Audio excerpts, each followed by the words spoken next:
Khuzam in London. You're live with Eric and V. How are you doing? Hey guys. Hello. Hey. I'm good. Good. What would you like to talk about? I called back. Yeah, I called once earlier. I think they spelled my name as Khuzam. So I wanted to talk about kind of my journey and the question that's still on my mind about about specifically God and picking truth versus potential comfort and happiness. Okay. As we go into this, I'd like to contextualize it. Are you a religious person, or are you an atheist now? I mean, where did that journey wind up taking you? So long story short, I think I'm a deist now. Okay. It's a step in the right direction. And I've got, so I got here through kind of falling down a rabbit hole. I don't even want to call it that, but like a mess of like Dawkins, Sam Harris, and so on, and then went into street epistemology, looked into Matt Dillahunty, and I've just been watching Atheist Experience and Talk Heathen for super long. And like the question that was bothering me was kind of highlighted so many times by you guys, and I was having so much fun watching and hearing those calls of like, oh, I was there at one point. I actually believe that, and now it's kind of countered by this fallacy and this one. But I'm still stuck on, like, because I want to believe that there is a God or something or a consciousness out there that kind of, bottom line, kind of gives a shit. Because when I feel like, when I feel like he's not there, I feel a bit helpless when it comes to, like, studying for exams, when it comes to, like, I'm super anxious here, and believing that someone's been there helped me before. And when I went down the rabbit hole, I was like, no, I'm an atheist now. There can't be anything. But then I realized that he might be there. Pascal's wager drew me in for a while, and that was debunked for me. So I'm a bit lost. It feels like I'm performing a special pleading fallacy with picking God, but I don't know. I don't see why that's harmful. But like I said before, my friends keep telling me it is. Well, there are a couple pieces to it. Yeah. The first, is it Khuzam? Is that how you say it? Your name? Khuzam, like Shazam or Alakazam. Oh, Khuzam. Okay. Khuzam, it sounds like you already know the answer. It sounds like you're there.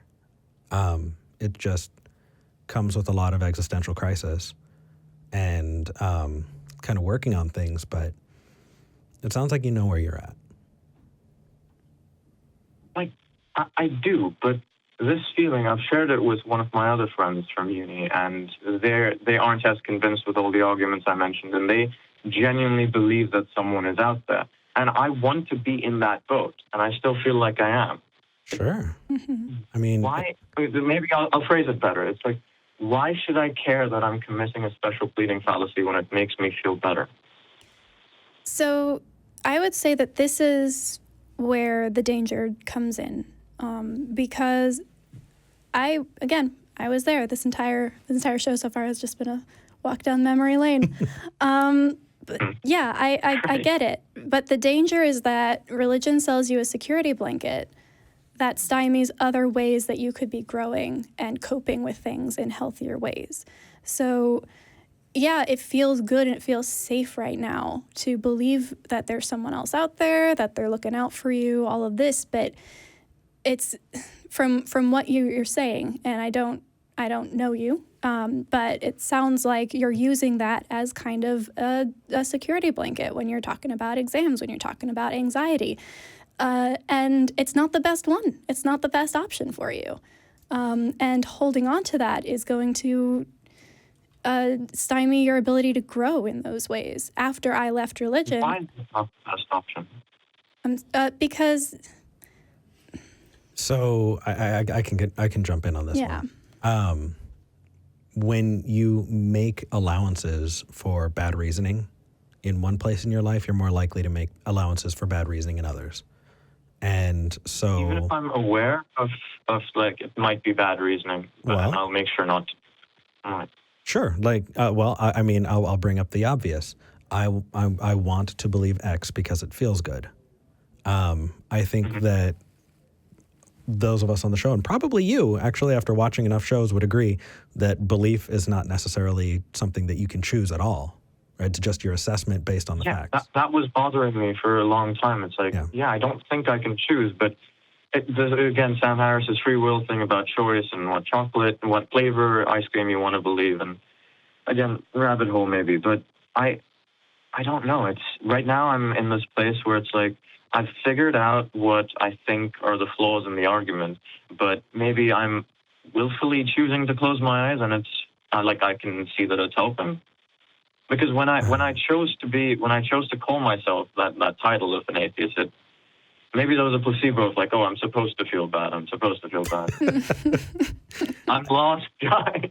No, so eventually that sweetness is going to lose it's going to lose its luster. The longer you're kind of in that place, the more it starts to feel inauthentic, and over time, if you know that it's not true, but you're doing it anyway, I get the ritual of things. No, that's not true. It's still like there's a possibility. I'm not denying that God exists. I don't think I can do that objectively. But it depends on your definition of God. But I mean, in the same way that anything is possible, it just, there's not evidence to point toward it. And so I'm not asking you to make a hard position, to say this God exists or that God exists. But it sounds like you've already reached the conclusion that the evidence doesn't point that way. You're saying, how come, what's so bad about believing anyway or accepting it anyway? I don't think that's a choice that you can make. But over time, I think finding things to replace it, things that give you those feelings of belonging, giving yourself purpose, and creating meaningful relationships and community. Maybe I don't understand the argument. Like, you say that I can't choose to believe something. Could you expand on that? Because maybe I don't get that. Sure. So everything that you come across in your life, you are deciphering. You are taking tools out of that mental toolbox and using the best tools available to understand whatever it is in front of you, right? You come across a situation, a personal relationship, math. You're at the store and you want to know if you can afford, these clothes. And so you reach back and you pull out your understanding of math and you do some back of the napkin math and, okay, I can afford this, or holy crap, never mind. In the same way, you're using the best tools that you have and applying it to the God question. And when you do that and you come up with the answer, that answer is not something, you can't just all of a sudden choose to not accept what you've already seen with the best evidence and the best tools that you have isn't there. It's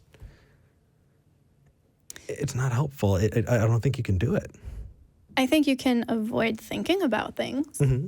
And that causes massive cognitive dissonance and then results in calls like this where you're asking for help. I think if you're asking what the danger is, what the harm is, and holding on to this belief, it would be that. It would be the massive amount of cognitive dissonance that is taking up in your brain that could be spent actually searching for solutions that are going to help and that are grounded in reality.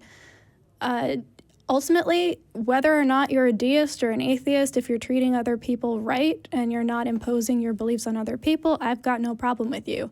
But I know what it feels like to have cognitive dissonance take up so much of your brain and just, it's always going in the background, just all the time. And you're always trying to filter everything through two completely separate sets of two completely different toolboxes.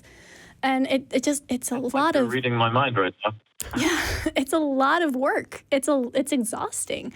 And once I got rid of that, even though it then left this void that needed to be filled and filled responsibly, it motivated me to start doing more shit because I suddenly had the energy that I was expending on trying to figure out how I could make two completely different beliefs work at the same time.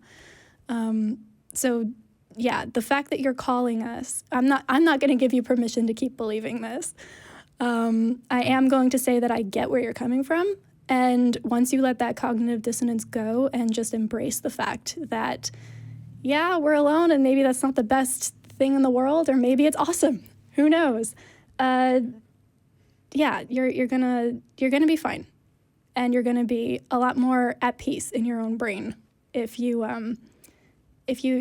have a cohesive worldview and one that doesn't require you to constantly be running that software in the back. Damn. That was really well put. Yeah. Holy shit. I want to clip that. That was really fucking good. All right. That's going to go in the best of Villa Bianca mix. Okay. I wish it was so easy for me to just because that reasoning sounds good. It's just that I might be in an emotional state later and I'll go like, no, I just need someone there.